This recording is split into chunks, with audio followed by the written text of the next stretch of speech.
both. Okay. So, welcome everybody to Triple R Sports. We are a man down right now at the last minute. We're going to do our best. Usually, Randall is our moderator and our commander in chief on how to go about and talk about different topics. I've got a loose outline of what we discussed pre-show, so I will take it from there. Raj, how was LA? It was good, man. For those that don't know, my family and I went out west for fall break. Are you getting any feedback, by the way? Because the game's on and it's going to the ninth. I can hear If you. you're not cool. All right, sweet. Yeah, no. Ended up going to game 3 at Well, now I am Dodger getting some. Stadium. Whatever you did. No, that's not me. That's Randall. Oh, okay. Go ahead though. Sorry. But no, I went to game 3 at Dodger Stadium. It was the coldest game I've ever experienced in Los Angeles. There were 45 mile per hour wind gusts, affected both teams. Went the next night, the Dodgers won, and flew back into Atlanta Sunday. And of course, we went to the game, which was a Braves walk-off. Trip was lovely. I got to spend quality time with my mom. But, the Dodgers just took the lead on a Bellinger tied it up with a 3-run home run at the bottom of the 8th, and then they took the lead on a single putt by Mookie. I feel like the Braves still have a ton of mojo, and that is why I'm still a bit down. I was in here watching the game, and then I went to go make a drink and came back and it was tied, and then now the Dodgers are taking the lead. And we'll get to more about the series, specifically this series later on, and I'll have all my issues with baseball and their scheduling that I've had.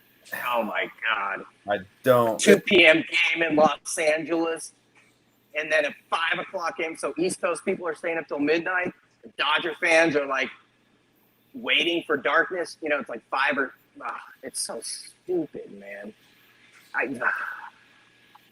Well, I know you are big on eyeballs, and eyeballs are everything. And I feel like Major League Baseball goes out of their way to shut people's eyes.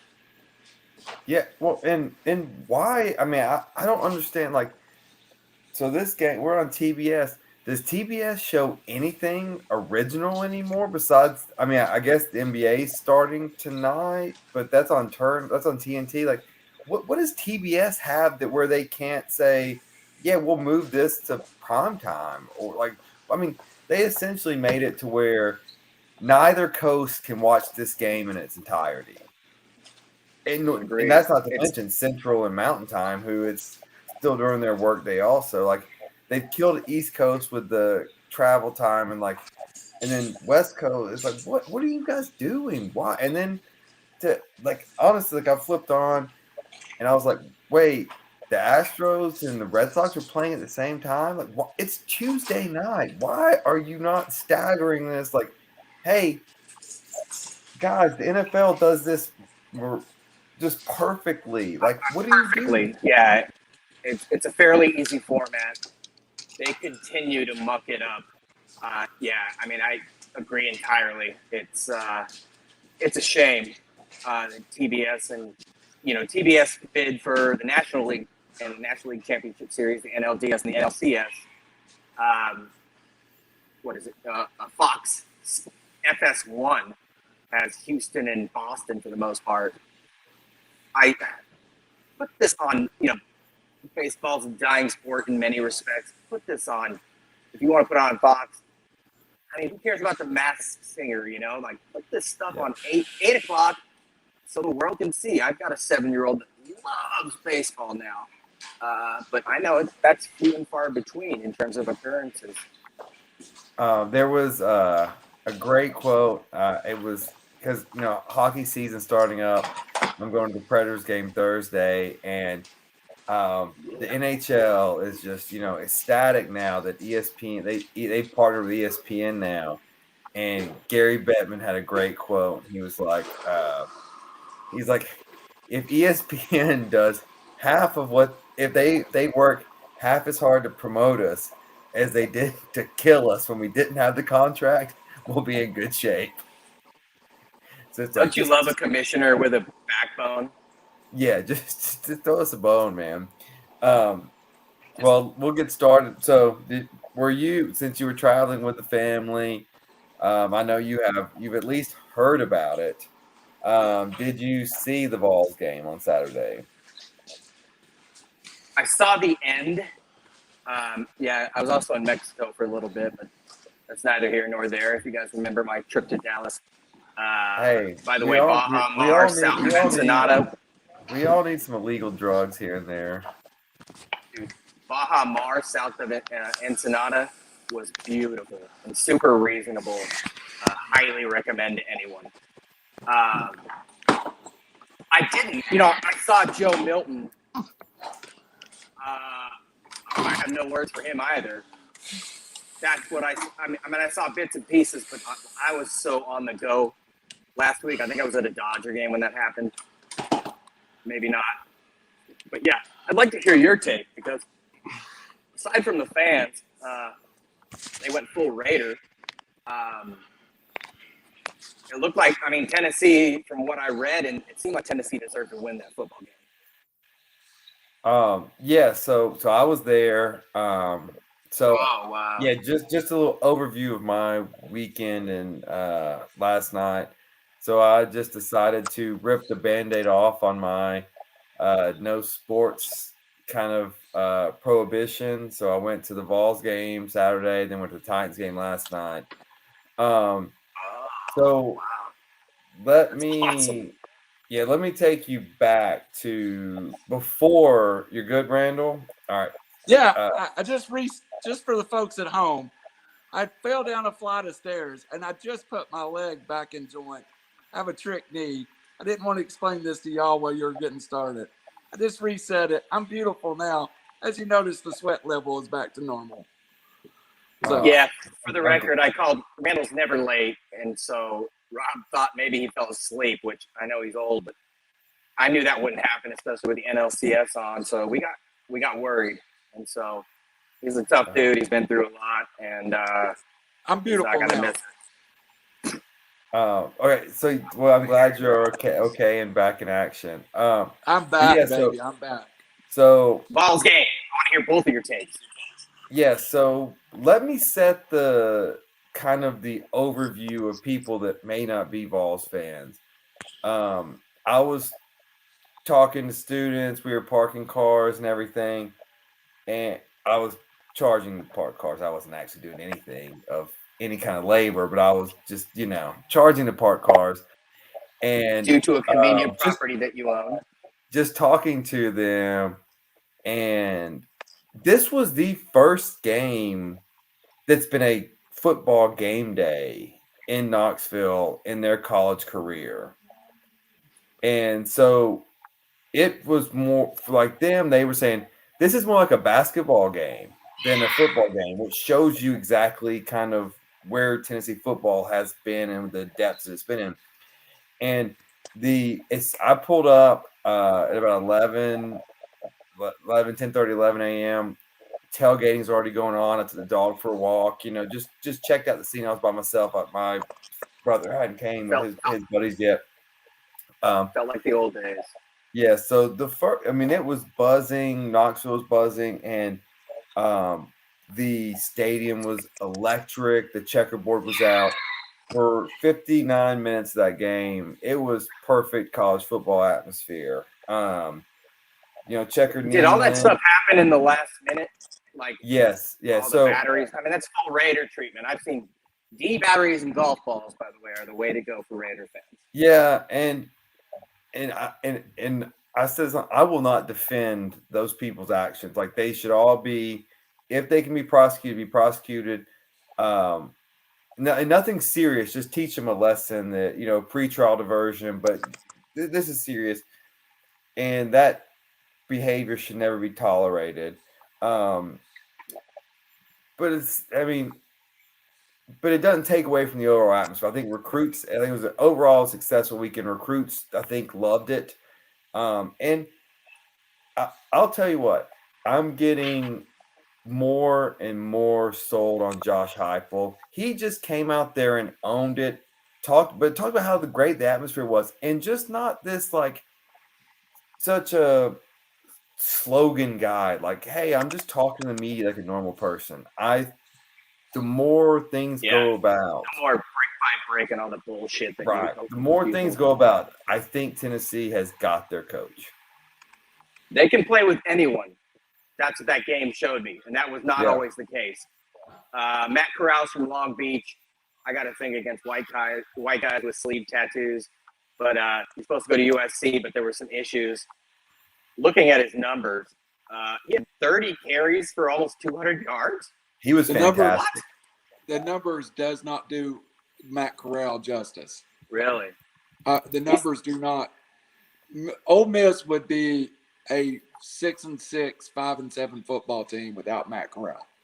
Wow. They are He's the front runner, right? He's going to be a. We keep talking about there's not an elite quarterback prospect in this class. I'd hate to see one if he's not it.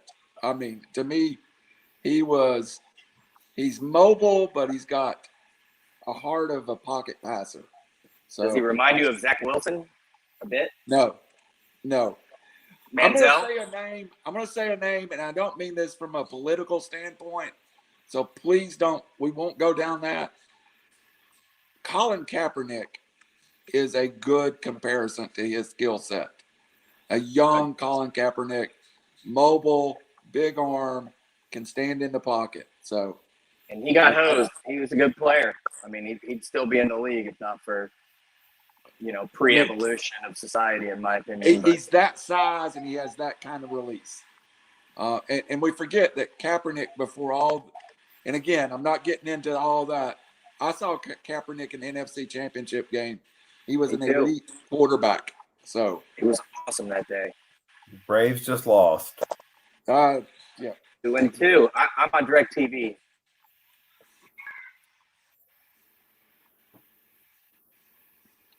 I thought we were dead in the water. That may haunt the Braves. I thought we were dead in the water. A lot of things haven't gone the Dodgers' way. I mean, while we're on the topic, this was their first postseason win when trailing by 3+ runs after. No, my 7-year-old's going to talk trash to my wife, who's a Braves fan. Don't say anything mean. We got lucky. And I will say, while I thought the fine of Tennessee should have been $100,000, I'm fine with $250. But the SEC does need to explain why Ole Miss wasn't punished when they did the same thing on a basketball court to Tennessee, I think 2 or 3 years ago. And that's a much closer environment, a much more dangerous environment without pads, without helmets. And so it's never too late to do the right thing, but explain why you didn't do the right thing beforehand. And I agree. Our friend Joe Riggs, former Tennessee player, made a post that I got a lot out of it. It basically, we should be embarrassed, but to say that's the worst thing that happened in college sports is far from the truth. We had a murder a few years ago at an Alabama-Auburn game. Burning down 500-year-old trees. It's not that big of a deal, man. It's Lane Kiffin. He's a polarizing figure. He ditched you guys for USC, which everybody. Don't get me started. I agree with the fine, Robbie. Not a big deal. But also I agree with this.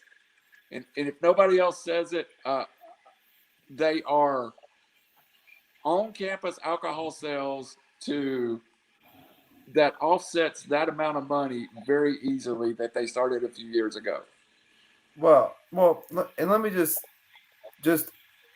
for the people playing all holier than mighty, let's just remind you, last weekend, Texas A&M allowed students to run on the field with college athletes, not knowing what their intentions were. That's body to body communication. COVID contact. That is a lot more dangerous than a water bottle or beer cans or whatever it is being thrown. Trust me, I was a student. We were all students before they allowed beer sales in college stadiums. Drinking in college stadiums is nothing new. That is not the cause of this problem at all. No, it's not going to happen no matter what. It always has happened. But yeah, it's not the cause. That you said it a minute ago, though. A bunch of kids without experience in this environment had it with alcohol, and I've seen things falling on the field there before, and it was alcohol, and I've had alcohol in that stadium many times. It's just not as big a deal to me as it was to some. Well, and we I can can't get believe it deep. doesn't happen more. Yeah, Me too. I'm shocked. well, Again, as a Raider fan, I can't tell you how many times in the black hole I've been and personally and seen on TV, like batteries. Again, D batteries. Like D battery sales in Oakland were like up 800%. You could buy stock in Duracell, Rob. Golf balls, and I think Kiffin said he got nailed with one. I've seen it a million times. I'm sure it's not okay. It doesn't make it acceptable, but it's funny that NCAA makes an example of Tennessee when there are so many other programs that have done so many things similar. And then when you get into the other side of things, recruiting, et cetera, Oregon, they get a slap on the wrist. So they were made an example of, and that's unfortunate. We have all heard stories of LSU and urine bottles and. Yeah. I mean, that's the standard. That's what, if you go to LSU, like, that's what it happens. I can personally attest to being arrested in Ben Hill Griffin Stadium after I was doused with urine in 1997, and I was charged with assault. You were charged. I was charged with assault because I hit multiple people's fists with my face. That's what you call getting home cooked there. So I mean, it happened to me. B move, man. Have some, what? Throwing piss is just a B move. But nobody does that. I know. I've heard that about Florida, and I remember you telling me, but I mean, what goes through somebody's mind to do that? I acted just as childish as they did, though. So I'll take my responsibility. Robbie, since you started off hosting, keep us on track. I like this. Yeah, well, I like to talk and host, so it's difficult. You're much better at just sitting there and listening to people talk. So second thing, so we talked about urine and water bottles being thrown, so that's a natural segue to what I believe is at worst the third best job in college sports, especially college football, is Ed Orgeron getting let go or a separation agreement. They're going to pay his entire buyout at $17 million. Couple of questions. One, how good's that job? How does it compare to USC? And now, who do you guys think goes there? LSU continues to F us over, SC guys. If I'm a coach, even though it's Southern California and USC has far more tradition, et cetera, LSU program just reloads. So they're probably going to get our top pick. The irony of everything is overwhelming, whether it be Ed Orgeron or the 2003 BS flipping the polls. But yeah, you win a championship, and a year later you're out. I can't help but think this is personality driven, aura driven, if you will. I was pretty bummed out again mid-season, and I know they're going to take Luke Fickell or somebody else that we really want. So Raj, and you're a SC guy. So like I said, I think it's at worst the third best job, LSU being that. where do you compare as your rankings USC versus LSU?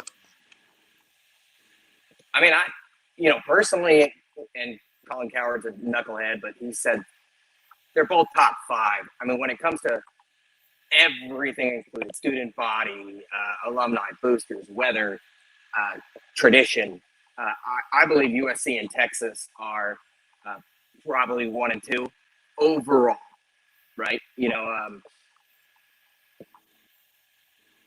But it's very hard to win in the Pac-12 these days.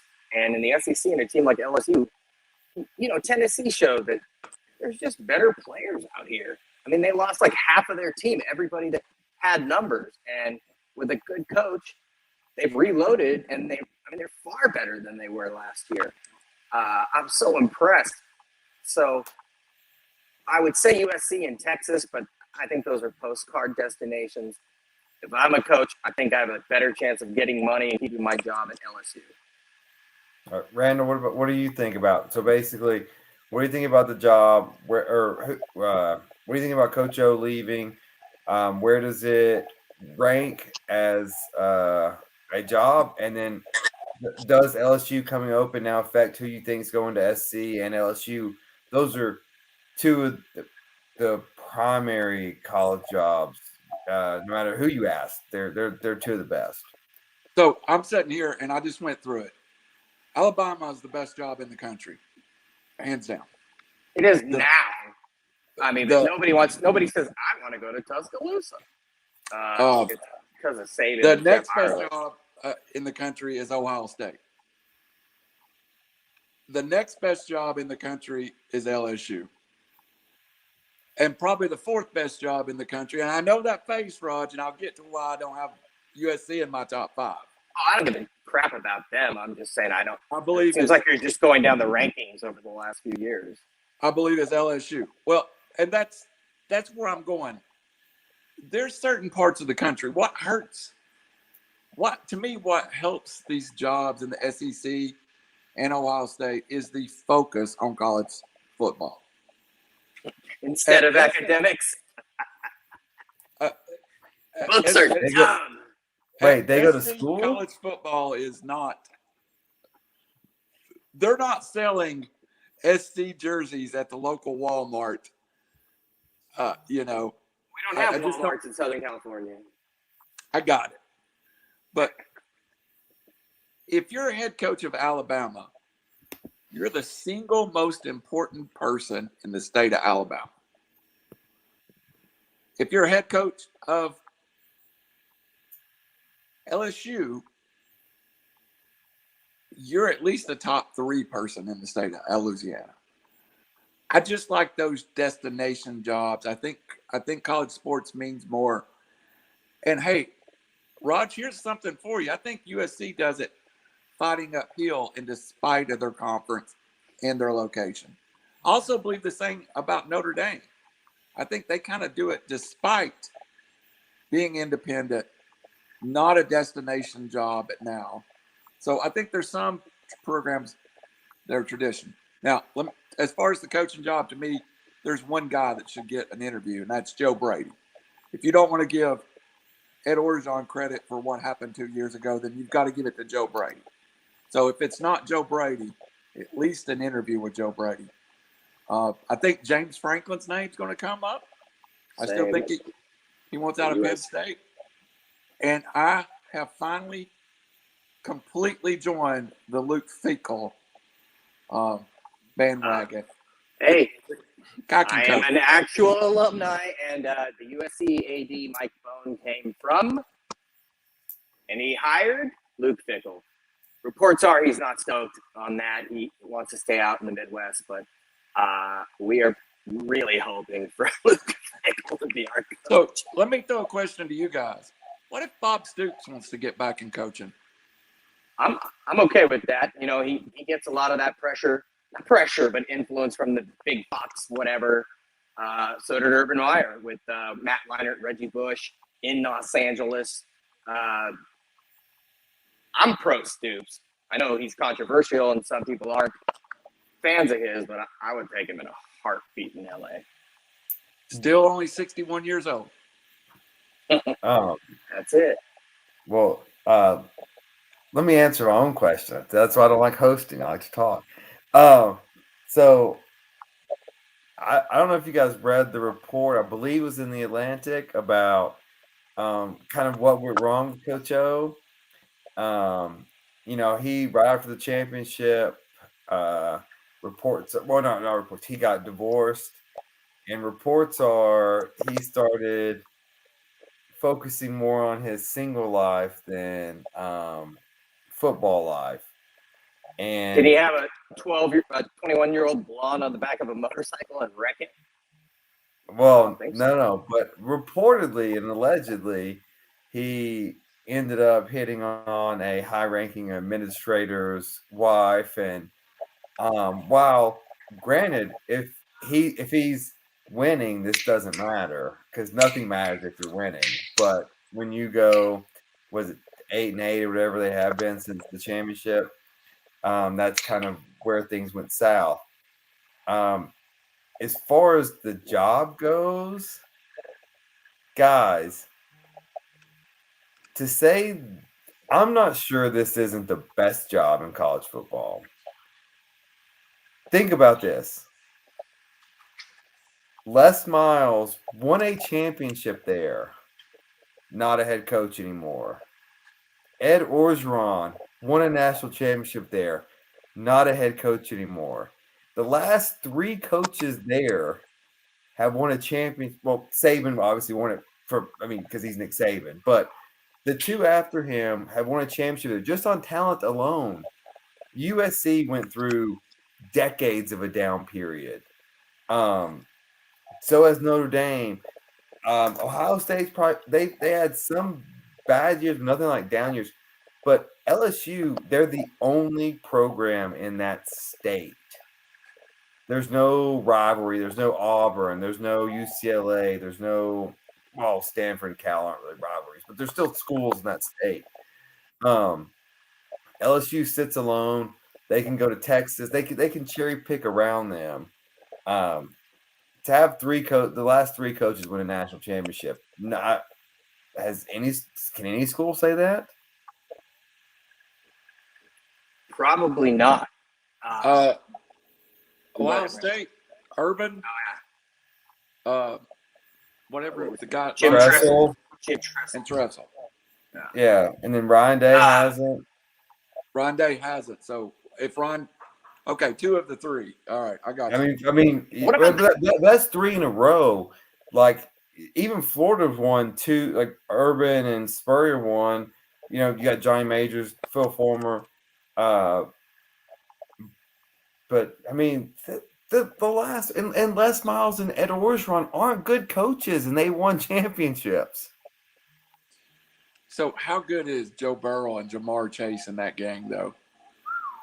Because I consider that the best team of the last decade. Well, I mean, but just look on the Sunday, the announcements. Hey, I went to school. LSU is just loaded with talent, and Saban's going down and grabbing a lot of those right now. Who I think is gonna be the next coach? I really like Mel Tucker as a sleeper. I think you need a young coach, and you need to believe in his track record, and also give him a contract, and know Saban's not gonna be there forever. And everyone in the SEC is hoping that, like, hey. It's going to be a damn national holiday or a Southern holiday when Saban retires and be like, yes, we all have a chance finally. When I was kind of out of reality in Mexico and Southern California, I really wasn't paying attention to many things, including my fantasy football team, which for the first time in this league, I suck. But when I heard about this, I thought, hey, Florida must have killed LSU. They won. Like, yeah. Were they just waiting for this type of moment? So I do think they want to show a bit of respect to him. Like, honestly, I think when SC fired Helton, that put it in motion that, like, hey, LSU, we want the first pick. We think we have the first pick, and then Southern Cal will have the second pick. So my question to you guys is, who's the one they're all jockeying for? Probably Is it Fickle, Fickle? in my opinion. Yeah, I mean, My opinion, yes. Urban, I thought he- would be fired by now.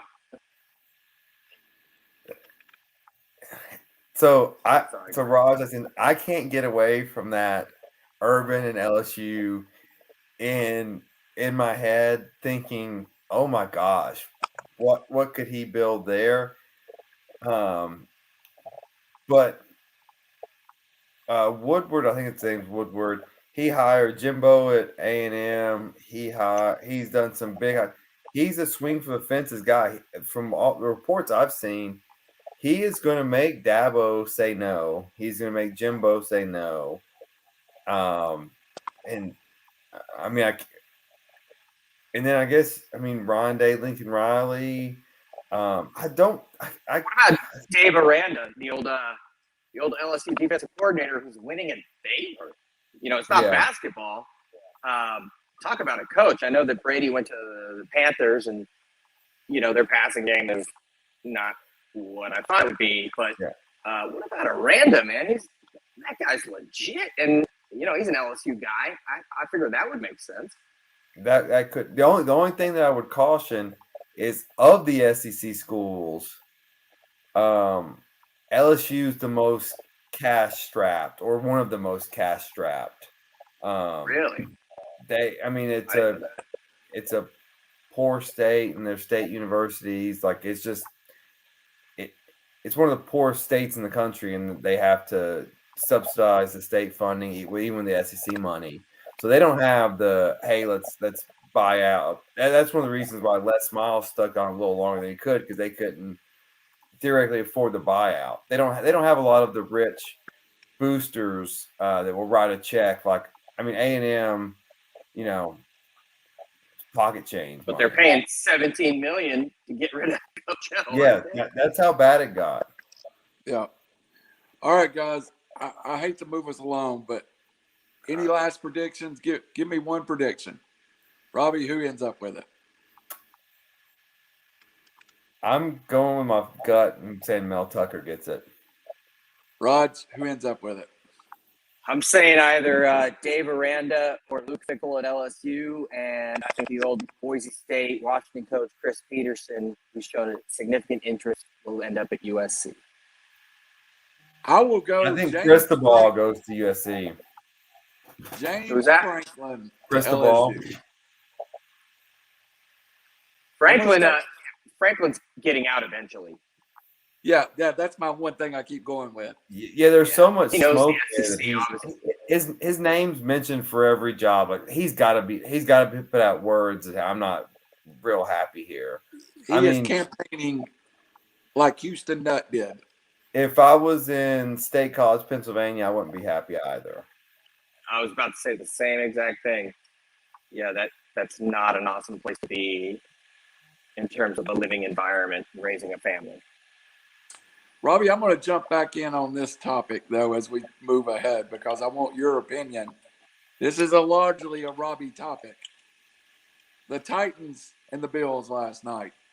I thought it was probably the Titans' best played game since they beat the Chiefs in the playoffs. I thought the team looked well. I think they played cohesive. But was it a bump in the road, or are the Titans fixed? I wouldn't say we are fixed, we being the Titans. I would say the Titans are fixed. I would say they showed up really well. They were really well coached. The defense bend but did not break.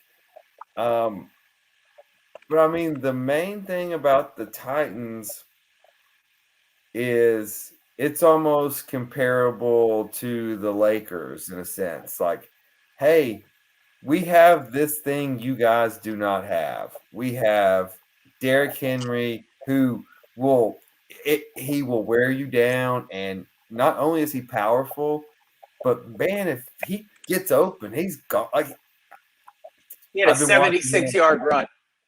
That was Yeah, a guy that big, outrun that many people. I've been watching him for 5 years now, like every weekend on the Titans, and it still blows my mind every single time he gets a window and he's gone. And I'm like, how can these small guys not catch him? Like, it's not that they catch up to him and then he pushes them off of him. Like, they just don't catch him. And so, as long as he's healthy, the Titans have a chance. The defense has to get a little bit better. The offensive line's got to get a lot better. Actually, when Taylor Lewan went down, I hope he's okay. I didn't hear anything. He got pulled off on a stretcher. I don't know if y'all heard anything. Hopefully, he's okay.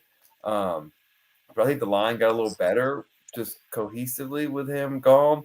But the Titans are kind of what the Titans have been. We can beat one of the best teams in the AFC, and we can also lose to the Jets. So, hey, that's the NFL in some respects, though. Yeah. So, Raj, why don't we respect Derrick Henry the way we do elite other backs?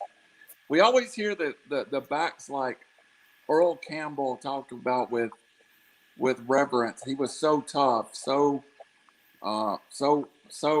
complete of a back.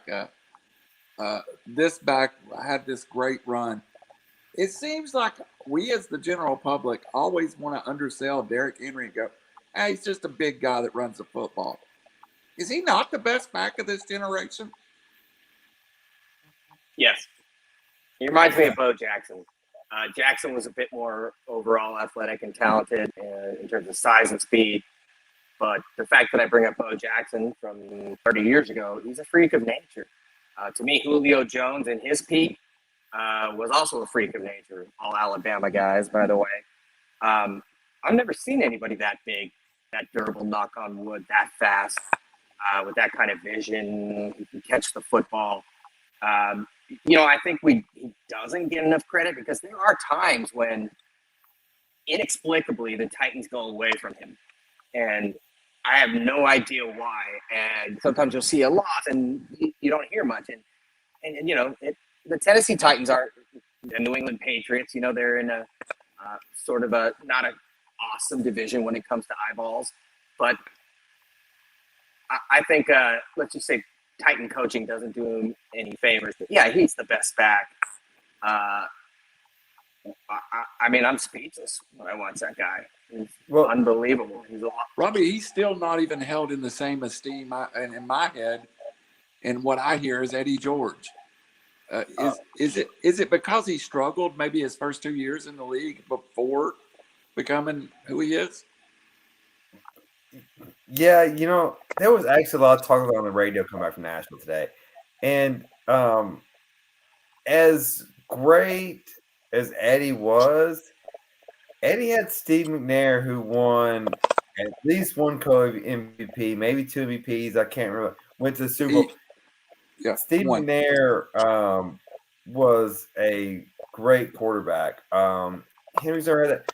And the thing, I was hearing some criticism about the Buffalo call. Yeah, I probably would have kicked it. Was my thought in the stands.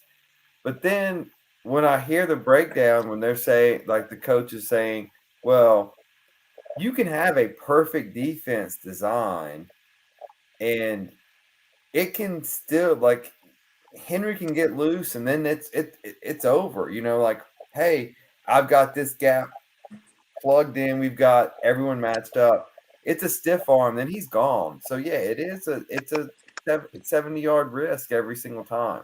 Now he doesn't break them all the time, but it's definitely there. Sorry, I didn't mean to interrupt, but that's what I do. Taylor Lewan is fine. He was released. He was tweeted. I saw earlier today. He tweeted, "Hey, I'm all right. Thanks, Nashville." Scary moment in the game. I think Taylor Lewan's football career may be passing him by, but I'm a big fan of Taylor Lewan, the man. So, yeah, I follow him on Twitter. Yeah. He's a great read. He's a good guy. So I'm just glad he's good.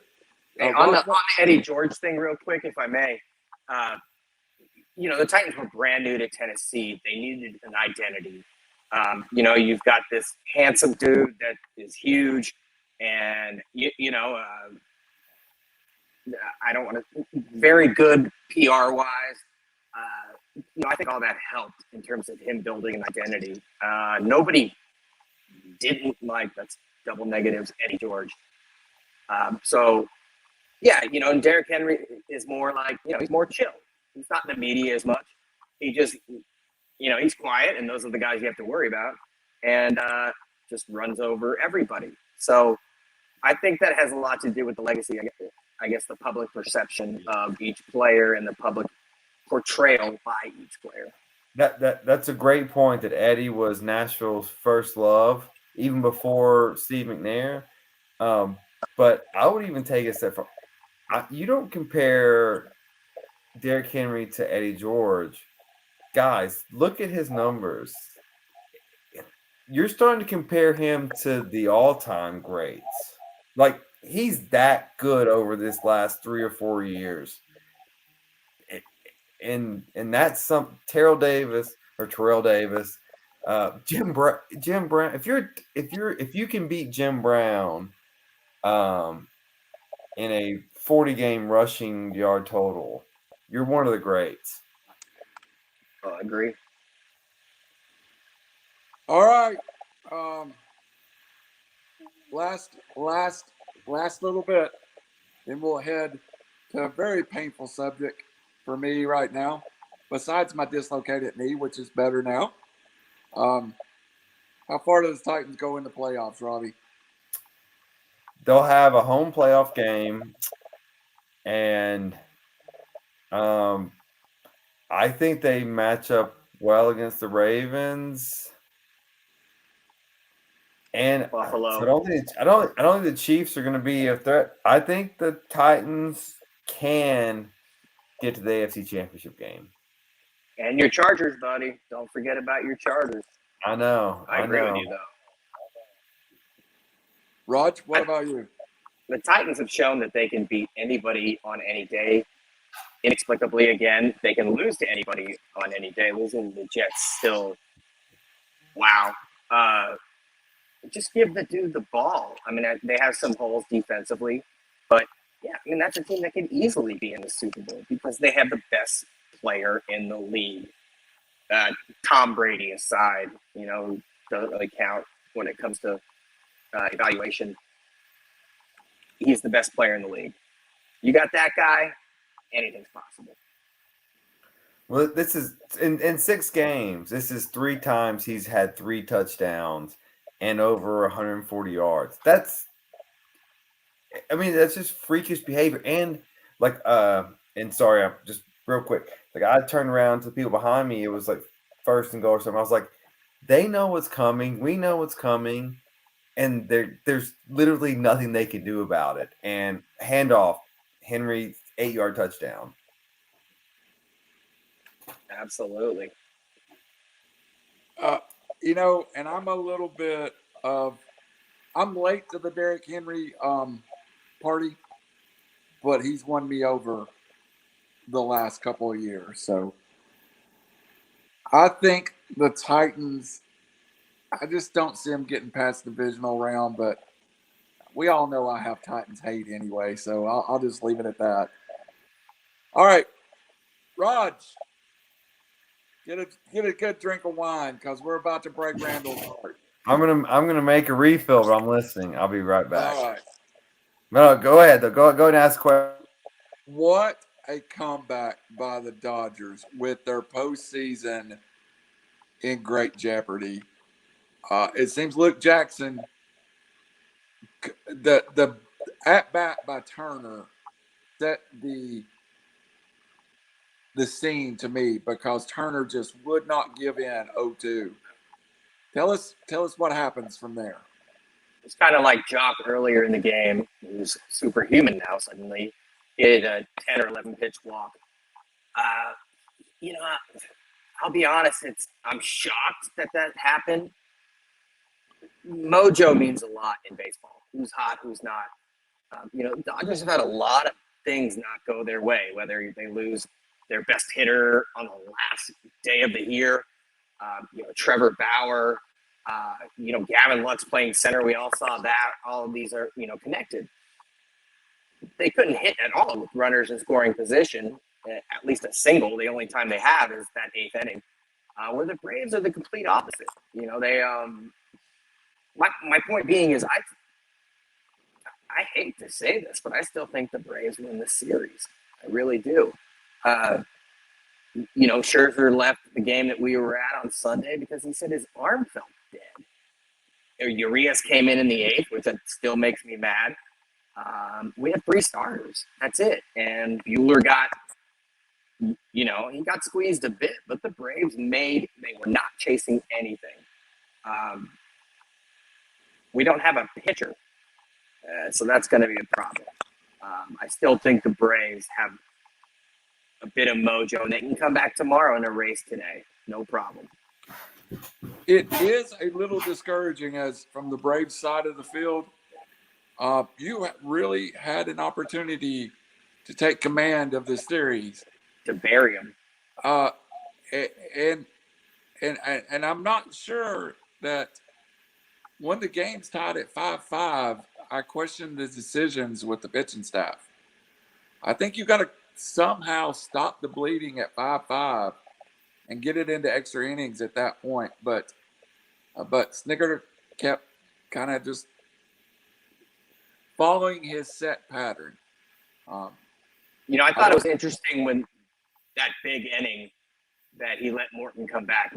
And Morton pitched another 3 innings and he was flawless. But you could have buried the Dodgers there with the right hitter in that spot. The bullpen is limited, and the guys they used were great up until Luke Jackson, who made a couple bad pitches. But I thought they were done, and I said to my buddy, I'm like, dude, this could get ugly because I saw a lot of heads hanging. It's kind of a post. Again, I believe in magic. The Braves have a lot of magic right now. I thought it was going to get away, and I'm still in shock as to what happened. But like I said, it's extremely tempered because I think right now the Braves are just playing better. The Dodgers are playing like shit. Excuse my language. And the team that's playing better, especially with runners in scoring position, generally wins series. I feel like the Braves should have won game 2. The Dodgers should have won game 2, and the Braves should have won game 3.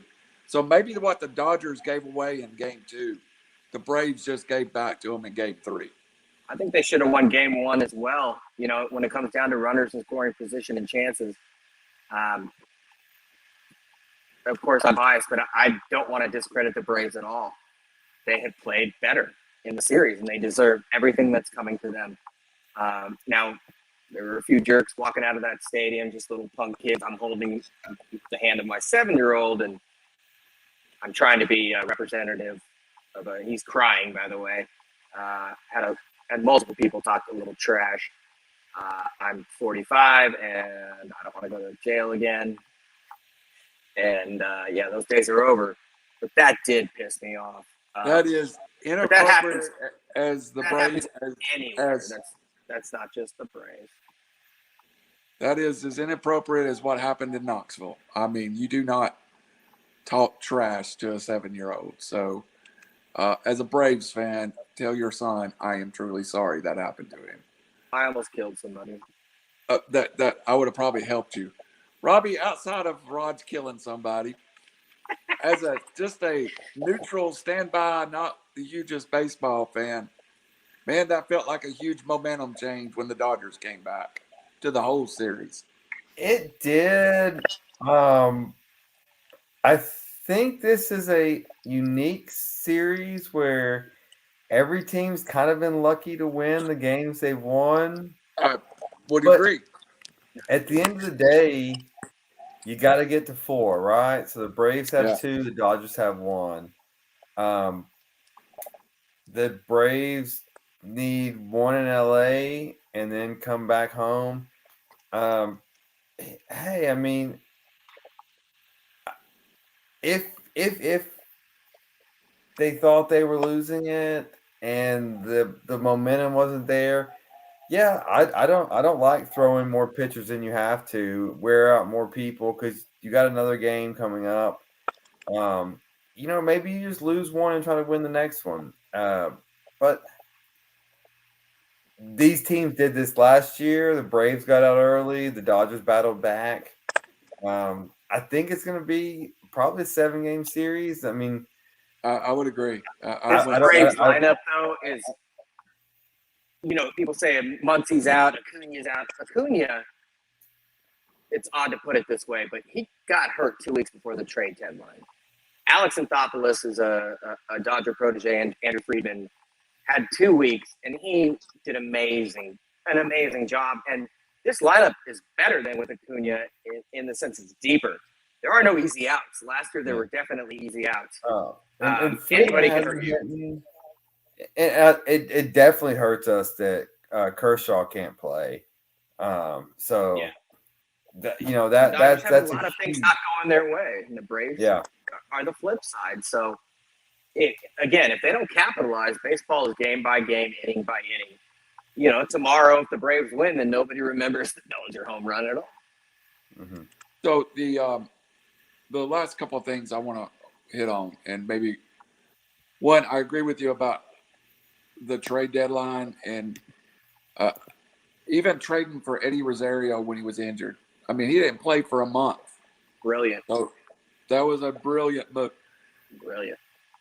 But I'm going to go ahead and I'll say it. I don't know who wins the series, but I think it's going 7.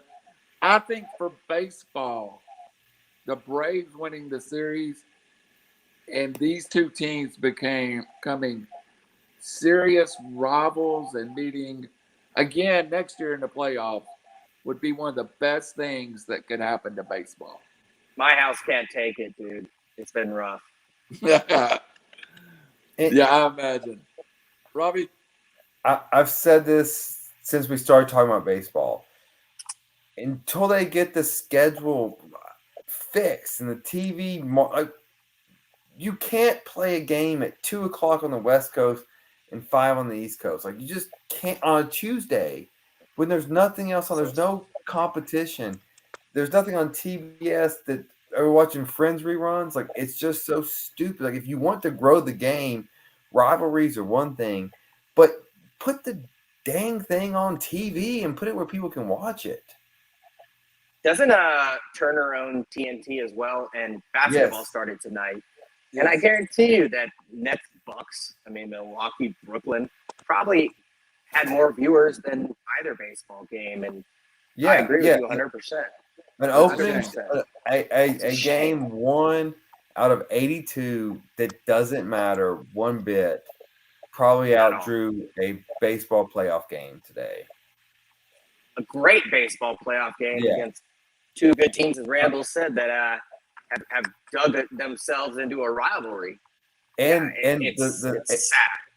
And the second largest city in America, and at least the top 5 or 6 largest cities. I mean, those are 2 huge markets. And just a few years ago, I would have said 2 of the 3 most popular baseball teams in America with the Yankees. Everyone. I mean, everyone in the not in LA or New York grew up a Braves fan or a Cubs fan. Yep. At least at our age. WGN. No, I agree. Yeah. The Braves carry like 5 different southern states, right? Like there's 5 states that don't have a team, and maybe they all can't get to the stadium, but Louisiana, Mississippi, Alabama, Tennessee, Arkansas, South Carolina, North Carolina, Kentucky. At one point, St. Louis was the nearest MLB team. Yeah. I mean, that's the way I grew up. Was St. Louis was the next team. There were no Florida teams when I grew up. So, as a kid, there were no Florida teams. It was St. Louis, and there was a large Cincinnati. I grew up a Reds fan. Yep. They both show up on TV here, which is weird. I hate to leave that subject behind. Outside of dislocating my knee and the Braves blowing the lead, I think I hate the Braves worse right now. But I almost niched this and said, no, we're not going to do this yet. because this show is kind of built on college basketball. I mean, we're now a full-blown show, but we started as 3 college basketball fans. And Rod sent out a little thing, hey, how about the college basketball? And I was like, it's way too early for college basketball. It's never. And then I realized we have games in 2 weeks. That's crazy. That is crazy. The tournaments are starting. Just a little quick subject to breeze through, and I'll go first. I thought about this a lot today, and I want to start with who I think is underrated. And I'm going to be the biggest homer you've ever seen with this comment. I agree with you. I think the SEC is vastly underrated. Tennessee especially. One team in the top 10, and that's number 10. I think the SEC last year going into the tourney was playing as well as almost any conference out there. Now, did they have the best postseason? Not really. But I thought the SEC was really super hot.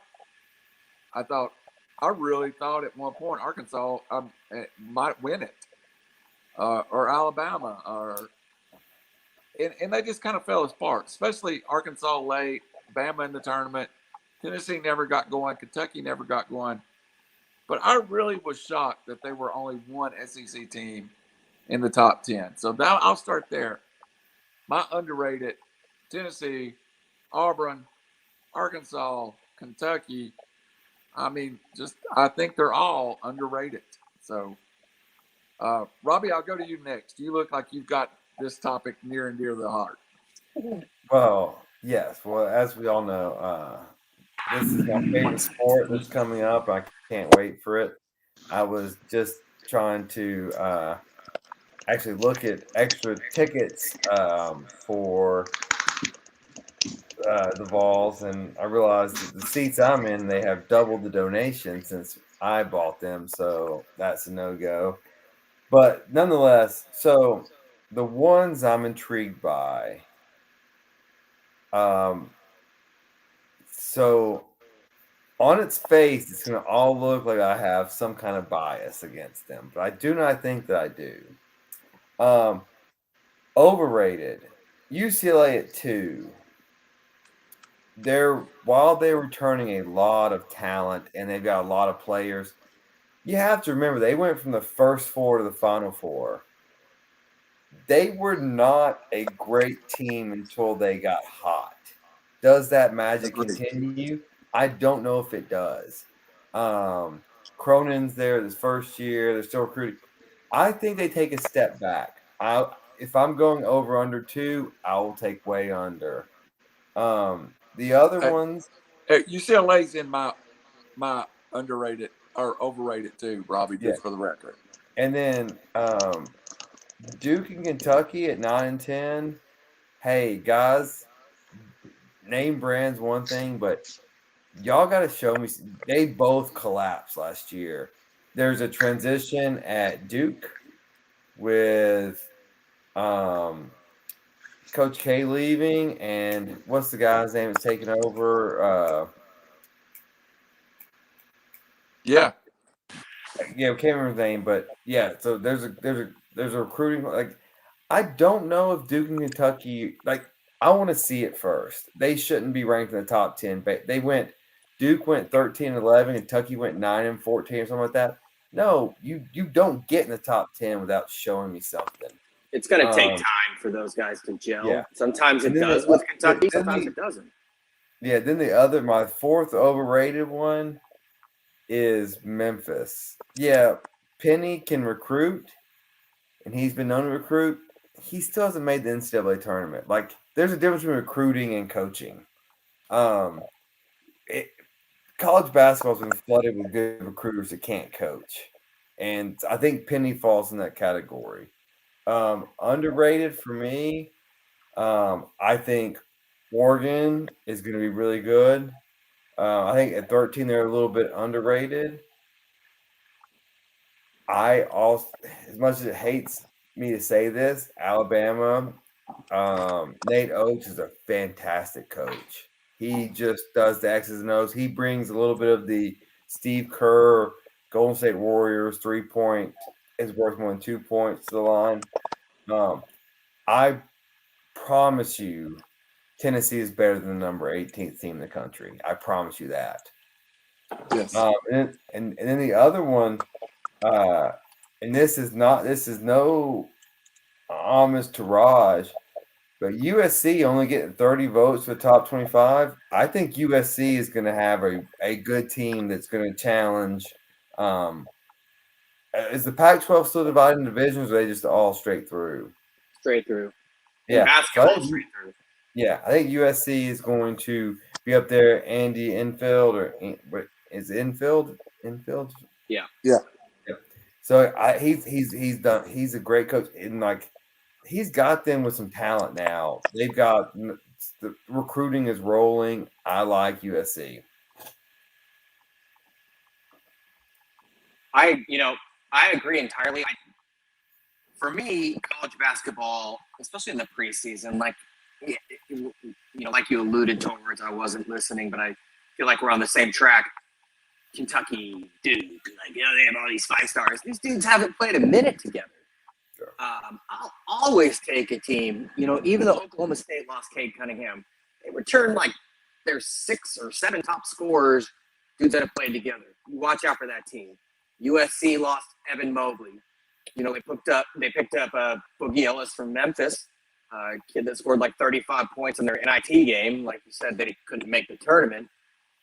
Everybody else comes back, like 1 through 8. Team Oregon State, they lost Stevie Thompson. Everybody else comes back, and they're getting no love. These are teams that play together in college basketball always do super well. So, if I were to pick my underrated teams, it would be the teams that have tons of returning starters that are getting no love. My overrated teams are the big name teams with 5 stars that, like we said, Duke, Kentucky last year, loaded rosters, right?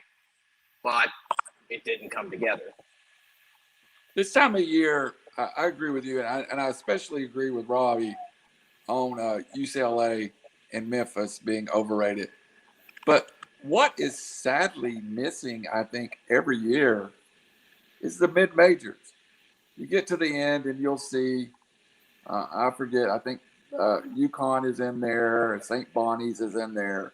Drake. And then, of course, Gonzaga's number 1. But there's teams that kind of got that reputation now. And I look for, every year I kind of try to pick out where Loyola of Chicago is, where Drake is, and you don't even see these teams peaking the poll until they win 20 or 20, 27 games. Yeah, totally. Yeah, Winthrop was 20-1 and ranked 25th. Is there not some mid-majors that should be making this poll that we, maybe not household names, but the experts that know? Robbie? Absolutely. So one of the tricks that the preseason AP polls and these polls play on you is and Ross said earlier, I'm a huge eyeballs person. So yes, number 9 Duke versus 10 Carolina or Kentucky, that will generate revenue. There may be no truth in that 8 to 9 ranking, but that generates eyeballs. So you have a number 9 Duke versus a number 10 Loyola Chicago. That's not going to generate revenue. What I think the solution should be is so we do all these, and I've been to the Bahamas many times. I've been to Brooklyn. I go to all these Tennessee tournaments wherever they play over Thanksgiving weekend. Throw a tournament out in front. Start it with a bang. Do what NASCAR does. The Daytona 500 right out the gate.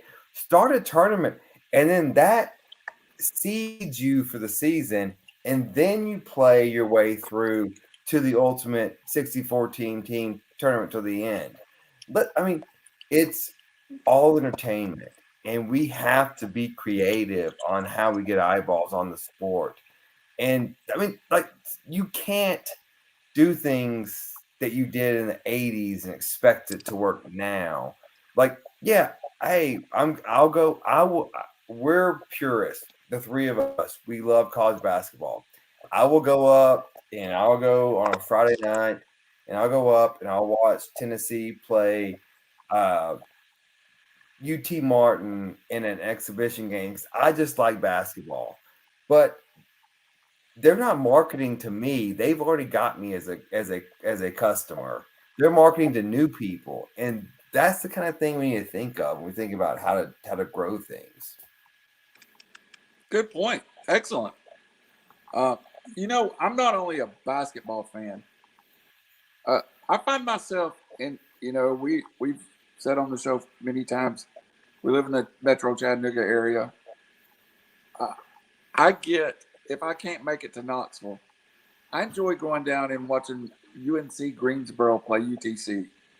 And you can see a quality of basketball that may not be NCAA tournament up front, but every year those teams win a game. Somebody, a couple of years ago, I saw Davison here locally come in and play, make a huge run.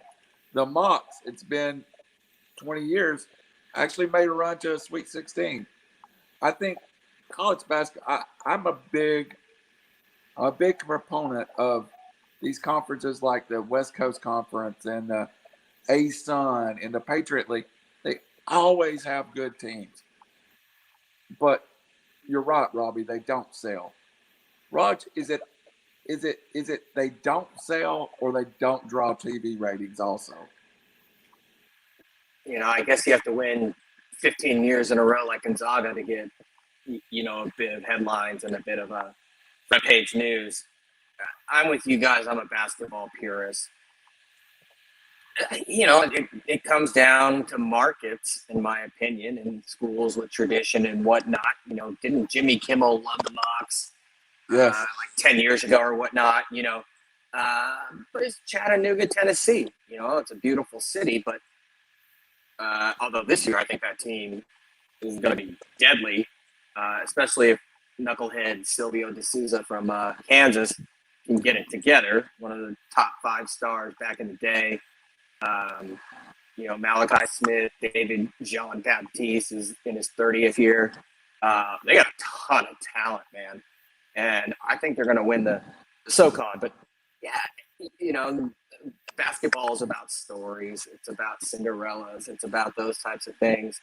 And really, that's the only way that some of those tiny schools, I don't mean that disrespectfully, but that's how they get eyeballs. There has to be some sort of narrative, in my opinion. And otherwise, it's, USC is a very good basketball team, but they're not a, quote, basketball school. And, they don't get a lot of national TV and pub and things. I think they're getting kids because of their coaching. But, college basketball is full of traditionalists, and whether that's good or bad. But then you combine markets, and I think those are the determining factors. All right, guys, last question, college basketball. When does your attention turn from football to basketball? I find Thanksgiving to be my really get into the college basketball.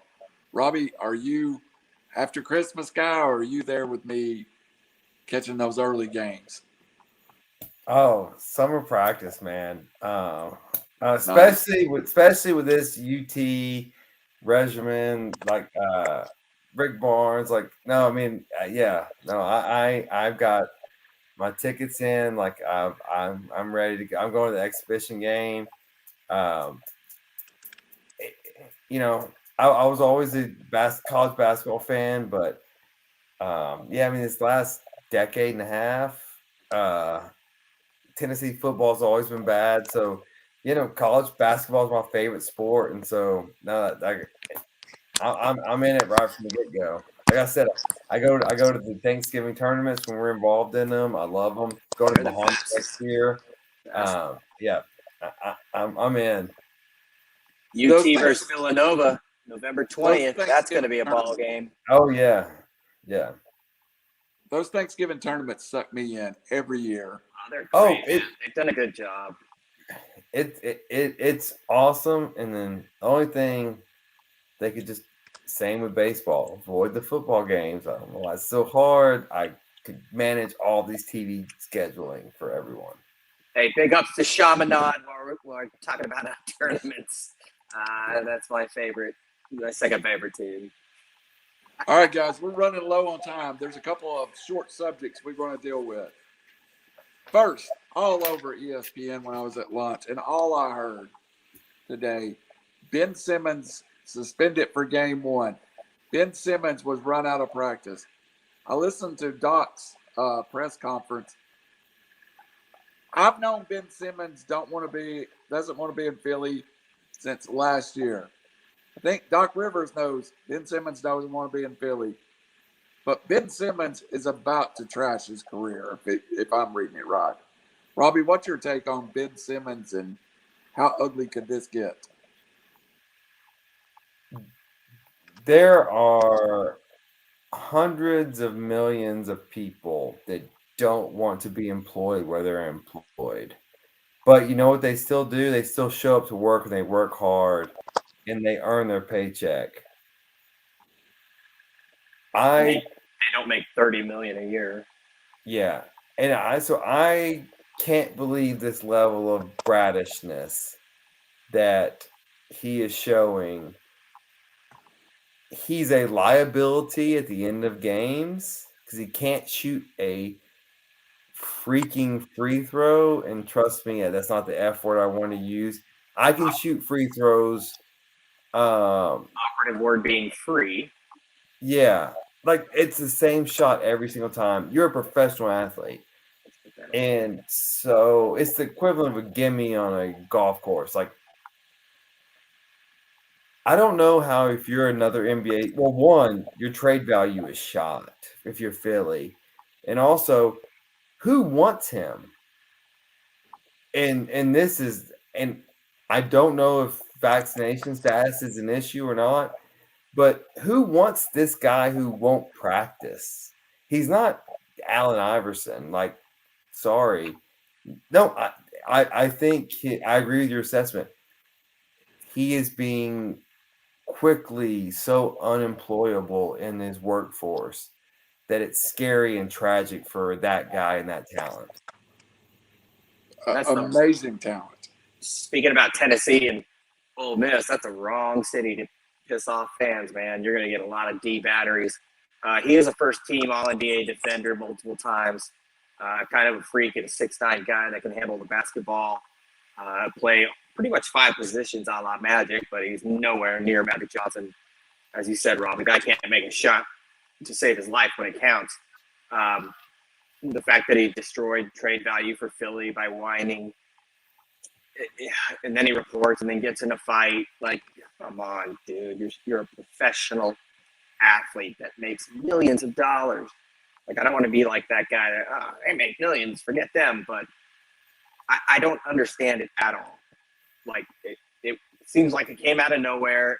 And, you know, a guy like Embiid takes, you know, the high road and says the right things and is representative of the franchise. And then you have this idiot, like, basically, you know, sabotaging the franchise. I don't get it. I agree with you. I think there's nothing else to add. You two both summed it up. And also, we had another 5-minute subject I want to touch on. I really debated whether I can speak on this one, but let me go first, and then you two. This one bothers me.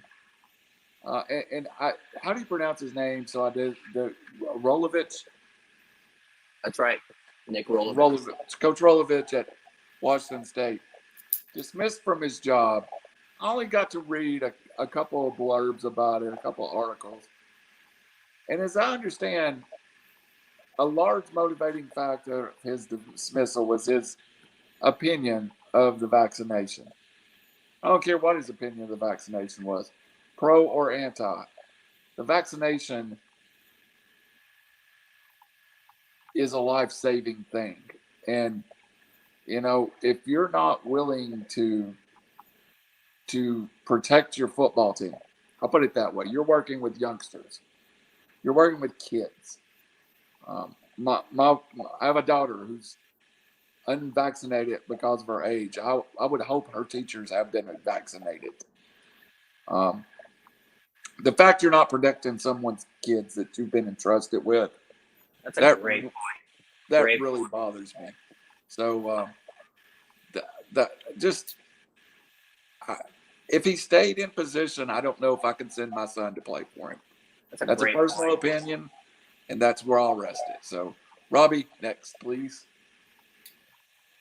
So this is one of the most disheartening and moronic stories that I've heard in a long time.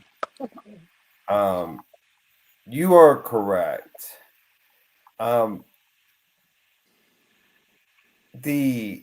So he was employed by Washington State University. The state of Washington mandated that all state employees get vaccinated. He is the highest paid employee in Washington at $3.65 million.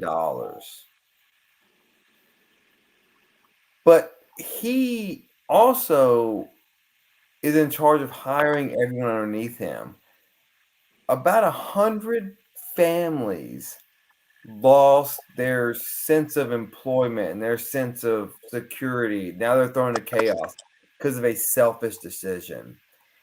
This is not a political issue. This is a scientific issue. And people that say they need to do their own research need to understand that research is defined by hypothesis and a test margin of error based on scientific study. It is not Google, it is not Facebook, it is not Twitter. It is actually statistics. This is not I worry about this or I worry about that. That's not research. That is paranoia. That is ignorance. And this is not political. This is scientifical. And so, did you say scientific? So, is that a word? Scientifical? It is now. It's based on science, whatever the word may be. I like that word. But this was a idiotic decision who cost himself, I assume, a dream job and his family. And I talked to you guys on text. I would hope if I was that stubborn and stupid that my wife would come in the middle of the night and stab me with a Johnson & Johnson shot and say, hey, problem avoided. I promise you, I don't know this guy, I don't know, but you'll look back, he will look back in 10 years and be like, I was a moron for this decision. This, again, not political, it's scientific. This is just a stupid decision for a guy who had a $3.65 million job a year and a contract to 2025. It's idiotic. Absolutely. And Raj, bring us home. Yeah, I mean, do people just love The Walking Dead that they believe in 10 years, suddenly everybody that took the vaccine is going to turn into a zombie? And that's why they're exercising their, what they would say, a First Amendment. Don't get me started on the perception of the Bill of Rights. I don't understand it at all. Anti-vaxxers, you know, it's a, I don't want to be political or name a network, but it's a fear-driven idea. As somebody who's seen someone pass away close to me from COVID, who was vaccinated, by the way, but wait, that kind of defeats my argument. He was very old. It's not a joke, man. Like, what stand is he taking? Is he? And Randall, I didn't even think about that point. You know, when coaches come into somebody's living room, these parents, you know, oftentimes maybe a single parent or whatnot, they are entrusting their child to you. You are basically their father figure for that time period. You have to look out for their well-being, their health. You want to develop them as people. You know, one thing about Saban, you don't see a lot of Alabama guys getting in trouble. You know, he seems to develop the student, the person as well, which I respect. He is certainly jeopardizing the safety of his team, and he says it's for personal reasons. I'd like to hear why. Aside from again, people think that just because it was a 6 month essentially from development. I got news for you, man. When it comes to pharmaceuticals, it's a long bureaucratic process with 4 different phases. It's just stretched out, usually politically and financially. This wasn't taken lightly. It was scientifically proven. I don't get it. I really don't. I want to hear your reason. And can I just jump in one real quick point? Every college football player he recruited to that university, look at what just look it up. What vaccines they required to enroll there, because I promise you they required vaccines. And so the idiocracy blows my mind. And he, as being an employee, had to take those, and then now he's taking this stance to blow that job. It's just it's so stupid. It's so stupid. All right, I agree with you. Great points, all of you. But the next thing we will cover, I've been waiting on all day. Now, I'm going to go ahead and say I'm 1-5, and I still think I'm making the playoffs. So that's all I've got to say about this. And I'm not trading Dalvin Cook and Najee Harris. So the 47 offers I have right now, I turned them all down. But this is 5 minutes dedicated to a friend. R.I.P. Whose fantasy football team went down to Robbie this weekend. And time has been requested for Robbie to eulogize said football team. Did I lose to Robbie? No. Not Robbie, yet. Not yet. My team sucks too. So go ahead. Why don't you just talk about your victory this weekend? Yeah, so I thought about this as we were leading up to the show, and I was like, oh man, I want to give a moment of silence to Blake. But then I'm like, gosh, how many moments can you give to somebody who got beat that badly? Who's Blake? I've never seen him. So we finished Sunday. And as you guys know, I do not draft running backs. So as we finished Sunday, I had a running back, 2 receivers, and a kicker still yet to play, and I had already beaten Blake. I text his wife and I said, hey, you guys know a person by Leonard Fournette? I'm looking for him. And she asked Blake, you know who Leonard Fournette is? He texted his wife. I was like, yeah, that's the guy. He's ran all over Blake. So I know running back strategies playing off. I'm 3-3. So if you guys put your 2 wins together and stack them up, that's how many wins I have. But my division thankfully sucks, so I'm only 2 games out of first place. I'm in trouble. This is not a team that I have faith in. I really did poorly and regretting a lot of decisions. I think you were a little sober. That was the problem. That was it. Well, back to me beating Blake. Yeah, so I beat the doors off of him. He won't come around. He won't call me back. But I'll wait. We'll do one live call, one live attempt. See if we can get him.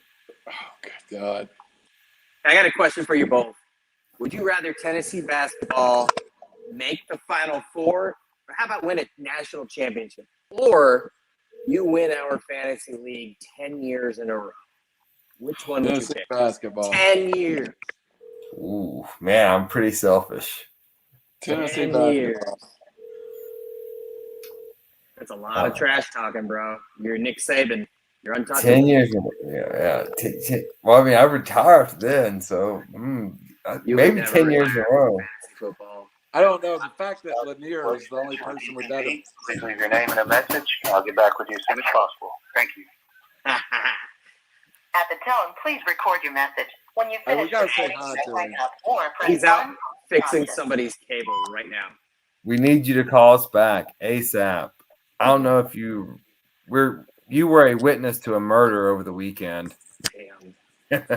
You may also be the victim. Good Lord.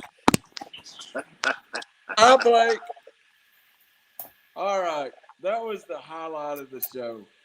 My battery's dying and my knees swelling. So I guess it's time we head to our weekly section. Robbie, do you have anything else to add? Did I mention how bad I beat Blake and that I'm 3-3 after 6 games, rolling into the playoff mode? I'm 1-5. Not yet. So I'm 2-4, which I've never looked. Yeah, Raj, you're gonna realize what the bottom of the barrel tastes like this year. I'm licking it as we speak. The sadness of the Bet Your Nuts segment of mine had to be changed. Because when the Braves were up 5-2, my Bet Your Nuts was going to be the Dodgers money line in Game 4. Now that's changed. So I had a backup bet ready. And I hate to use this one, but I've already bet it, so I believe in it. Coastal Carolina laying the points Just looking at over that. Appy State. Bet Your Nuts. Take Coastal. I think it's 5.5. 5. It's 5 right now. Lay your 5. Make some money. Coastal Carolina over Appy State. The public's going to bet that down. It's ESPN night game. I've actually been to Boone. Pretty cool little city. I've been to Coastal's a Boone. damn good team, man. And I think it'll get down to like 3.5 because the public is stupid. And then I'm all over Coastal. Great pick. Robbie Davis. Who's going to win NASCAR? Well, so I've been a little off on NASCAR, but I will get to that on Sunday morning picks. I'm moving that to Sunday morning. Okay. So, Nick Saban has been in Alabama for 14 years. In those 14 years, Tennessee has led 17 minutes and 38 seconds of game time in 14 years. In comparison, Alabama's led 680 minutes and 1 second of game time. Wow, that's a stat. Which brings me to my stat now. The spread is 25.5.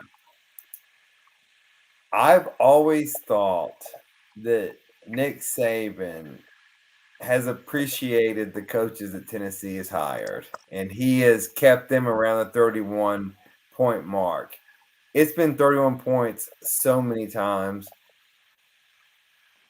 This is the first time I think that Nick may be a little worried, maybe. And so I think Alabama blows Tennessee out. I think Nick wants Heupel fired. So I'm going to go Alabama minus 25.5. I think they win by 40. But that's not saying Heupel's not still making progress. I still believe in him. I just think Nick's getting a little worried, and they're going to go for the jugular. That is total UT Vol paranoia logic going on. They seem to be able to play with anybody. Like I said, I don't know what happened to Hendon Hooker, but yeah, what's his name? Milton. Wow, what a decision! Can I just get a take from each of you, especially you, Randall, on Joe Milton on that last play? So I'll go. I wasn't at the game. I'll go to my friend Phil, and I was ranting to him and just screaming about him running out of bounds, and he's like, he had no choice. Evidently, the way they rolled the defense forced him to cut the field in a quarter, and when they did, he tried to work back towards the middle, and he was like, he wasn't going anywhere. If he'd have went back, he was dead. So throw the ball up in the air and Yeah. pray. He said he could have threw the football across the field, middle deep, and that would have been probably disaster, but that was the one shot he could have done. At least you got a shot. Yeah. Wait, hold on. Let me just dissect this. He had no choice. Like, well, I mean, I get he was running to his left, which was stupid, but you can't run out of bounds. Like, that's the end of the game. The alternative, just throw it left hand, just punt it, do anything. Yeah. Did he kind of stumble? Like, part of me wants to think he kind of put like both feet on the ground at the same time and kind of, I think stumbled he out tried of to bounds. pivot when he realized he was running out of grounds, but it was too late. Whatever And he did it was. probably get to the middle of the field at one point, and it was just shut down. So Just heat it up, man. Give yourself a chance. They deserve better. That team he's played- on the next steamer out of town. So Or, what was that Major League Baseball thing? Was it just toss the ball up in the air and see what happens? yeah. Oh yeah. California Angels Major League. It was right. Yes. No, what's that was called? No, it was the kid with the broken arm. I mean, rookie of the year. Rookie of Rookie the of the year. year. Rookie of the year. There we go. There's Angels in the outfield, but the kid with the broken arm is the kid from American Pie. Henry Rowan Gardner. Yeah, there we go. Oh, I thought it was the other kid, Thomas. No, his character's name was Rowan Gardner. Henry Oh, Rowan. Yeah, Rowan Garden. That's the one. Yes. but yeah, that's the kid that like had Tara Reid in American Pie and couldn't Talking lock it up. sports, figuring out movie trivia. And waiting on Rod. I got a feeling you got a good one for us. I've got two. I don't understand how. Again, I always say that there's 1, 2, or 3 teams that are dominant. The rest are just, jockeying for useless position. Oklahoma State is number 8 in the country, and they are 7-point underdogs at Iowa State, who's unranked.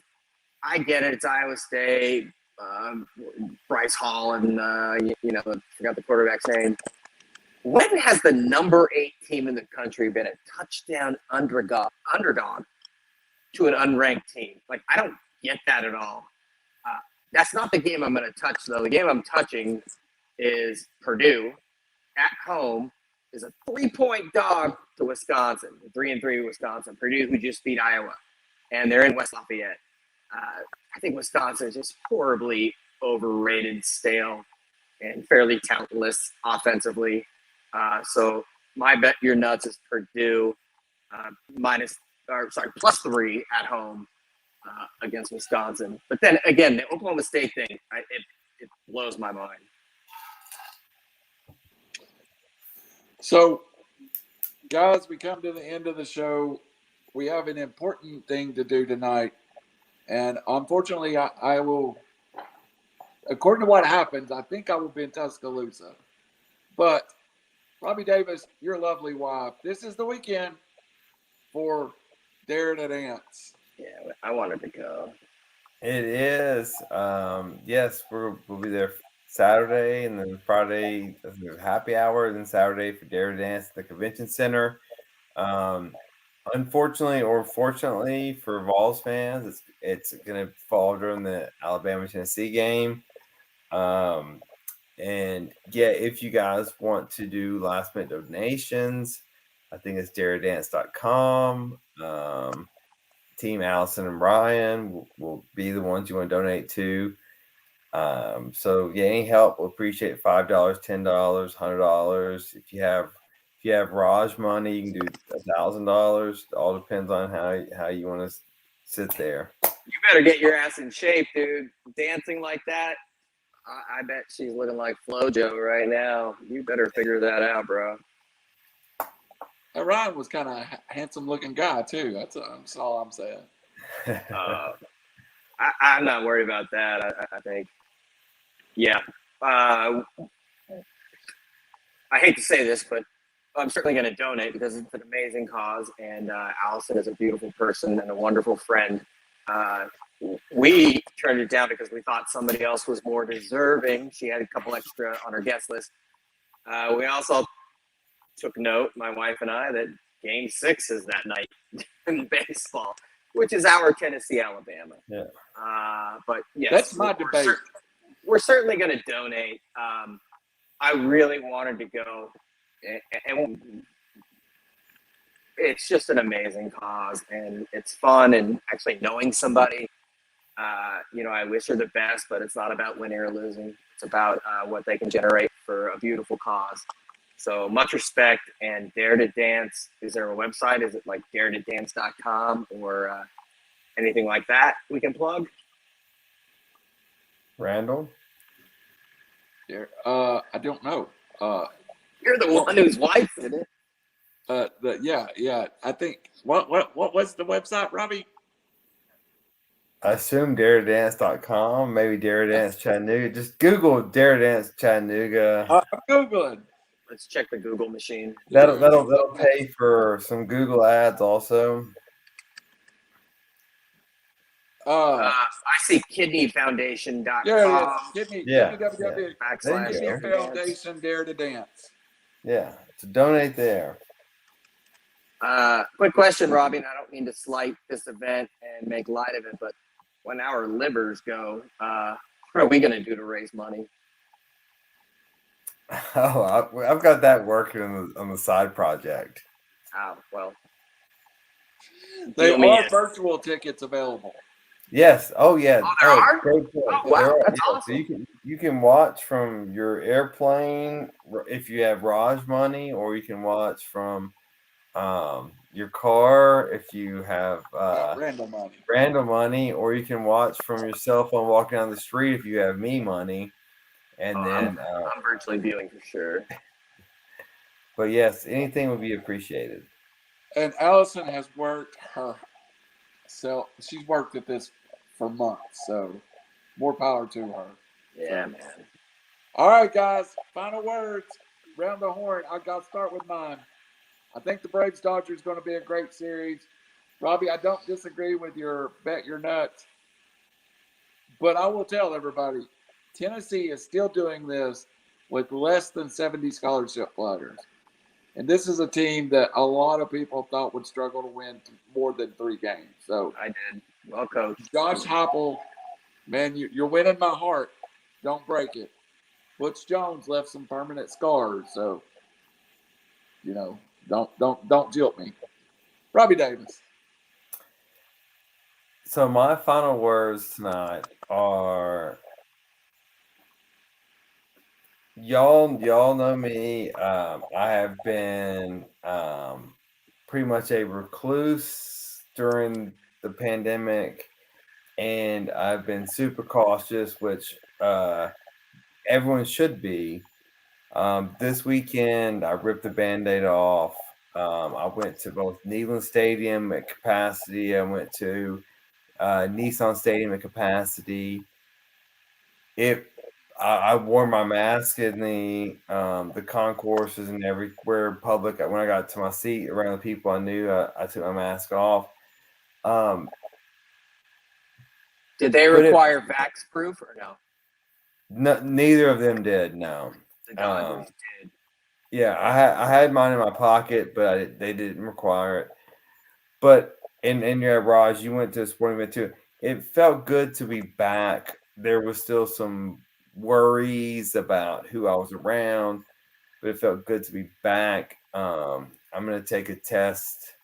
Us here in Chattanooga, we're lucky to have the funding to have the at-home test. I'll take a test tomorrow, and hopefully I'm free for the weekend for the Dare Dance. But man, it felt good to be back into reality and into society. And while I wish they would have made vaccines mandated, it's still just good to be back and be back in the sports world, because that's what we're all here for. We're all here for talking about sports, and both games were exciting and they were good. One lost, one won, but man, it was good to be back. It was a little culture shock, wasn't it, the first time you walked in? Oh yeah. It was for me. Yeah. I know you're going to me for final word. I was stoked. I didn't even know, but fortunately, I took a picture of my card when I went to the Dodger games. They required proof of vaccination, whether or not you could fake it. Probably pretty easily is a different story. But when I went to the Braves game, we just got ushered in a massive crowd, and I definitely felt at risk. Let's put it that way. It doesn't take much to do that. And ironically, Dodger Stadium is the biggest stadium in baseball, 55,000. Our lines were pretty easy. We pretty much just got in. So that's my thoughts on that. Another thing, the NBA starts tonight. Should be an interesting season. Watch out for the Warriors when they get Klay Thompson back. The Lakers, they have 3 superstars, but there's only one basketball. At Brooklyn, Milwaukee, it's going to be the same cast of characters. And finally, on the Dodgers, Cody B has really the magic has happened. But to me, it's about your starting pitching, your bullpen, and how you hit with runners in scoring position.